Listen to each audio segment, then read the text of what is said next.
තුන්වෙනි පරිච්ඡේදය. හෙබ්‍රොන්වල ජීවත් වුණ කාලේ දාවිත් ඉපදුන පුතාලගේ නම් තමයි මේ.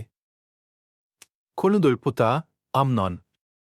එයාගේ අම්මා යෙශ්‍රේල් වල කාන්තාවක් වුණ අහිනොවම්. දෙවෙනියා දානියෙල්. එයාගේ අම්මා කර්මෙල් වල කාන්තාවක් වුණ අබිගායිල්. තුන්වෙනියා අබ්සලොම්. එයාගේ අම්මා ගෙෂූර් වල රජ වුණ තල්මයිගේ දුව මයකා. හතරවෙනියා අදෝනියා. එයාගේ අම්මා හග්ගෙත්. පස්වෙනියා ෂෙපටියා. එයාගේ අම්මා අබිටල්. හයවෙනියා ඉත්‍රයාම්. දාවිද්ගේ තවත් බිරිඳක් වුණ එග්ලා තමයි එයාගේ අම්මා. දාවිද්ගේ ඒ පුතාලා 6 දෙනා ඉපදුනේ හෙබ්‍රොන් වලදී. දාවිත් එහි ඉඳන් අවුරුදු 7කොත් මාස 6ක් පාලනය කළා. එයා යෙරුසලමේ ඉඳන් අවුරුදු 33ක් පාලනය කළා. යෙරුසලමේදී දාවිත් ඉපදුන දරුවන්ගේ නම් ශිමෙයා, ෂෝබාබ්, නාතන් සහ සලමොන්. ඒ 4 දෙනාගේ අම්මා අමියල්ගේ දුව වුණ බැත්ෂෙබා. තවත් පුතාලා 9 දෙනෙක් දාවිත්ට හිටියා. එයාලගේ නම් ඉබ්හාර්, එලිෂාමා, එලිෆෙලෙත්, නෝගා, නෙෆෙග්, යාෆියා, එලිෂාමා, එලියාදා සහ එලිෆෙලෙත්. ඒ හැමෝම දාවිද්ගේ පුතාලා. එයාලට අමතරව දාවිද්ගේ උපභාර්යාවන්ටත් දාවිද්ගෙන් පුතාලා හම්බ වුණා. එයාලගේ සහෝදරිය තමයි තාමර්. සලමොන්ගේ පුතා රෙහබොවම්. එයාගේ පුතා අබියා. අබියාගේ පුතා ආසා. එයාගේ පුතා යෙහෝෂපාට්. යෙහෝෂපාට්ගේ පුතා යෙහෝරම්. එයාගේ පුතා අහසියා. අහසියාගේ පුතා යෙහෝයාෂ්. එයාගේ පුතා අමෂියා. අමෂියාගේ පුතා අශරියා. එයාගේ පුතා යෝතම්. යෝතම්ගේ පුතා ආහස්.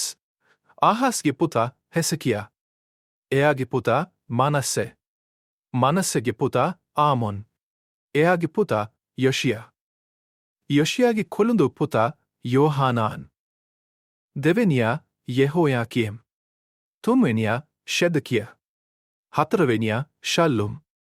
යෙහෝයාකීම්ගේ පුතා යෙකොනියා. එයාගේ පුතා ෂෙදකියා. යෙකොනියා හිරේ හිටපු කාලේදී එයාට තවත් පුතාලා ඉපදුණා. එයාලගේ නම් ෂෙල්ටියේල්, මල්කිරාම්, පෙදායා, ෂෙනෂර්, යෙකමියා, හෝෂාමා සහ නෙදබියා. පෙදායාගේ පුතාලගේ නම් සෙරුබාබෙල් සහ ශිමෙයි. සෙරුබාබෙල්ගේ පුතාලගේ නම් මෙෂල්ලම් සහ හනනියා. එයාලගේ සහෝදරිය තමයි ෂෙලොමෙත්. ඒ අයට අමතරව තවත් පුතාලා 5 දෙනෙක් එයාට හිටියා. ඒ අයගේ නම් හෂූබා, ඕහෙල්, බෙරකියා, හසදියා සහ යූෂබ්හෙසෙද්. හනනියාගේ පුතාලගේ නම් පෙලතියා සහ යෙෂායා. යෙෂායාගේ පුතාගේ නම රෙෆායා. රෙෆායාගේ පුතාගේ නම ආනන්. ආනන්ගේ පුතාගේ නම ඔබදියා. ඔබදියාගේ පුතාගේ නම ෂෙකනියා. ෂෙකනියාගෙන් පැවතෙන අය ෂෙමායා සහ එයාගේ පුතාලා. ෂෙමායාගේ පුතාලගේ නම් හට්ටුෂ්, ඉගාල්, බාරියා, නෙයරියා සහ ශාපාත්. එයාලා ඔක්කොම 6 දෙනයි. නෙයරියාගේ පුතාලා 3 දෙනාගේ නම් එලියෝනේයයි, හිෂ්කියා සහ අශ්රිකාම්. එලියෝනේයයිගේ පුතාලා 7 දෙනාගේ නම් හෝදබියා, එලියාෂිබ්, පෙලායා, අක්කුබ්, යෝහානාන්, දෙලායා සහ අනානි.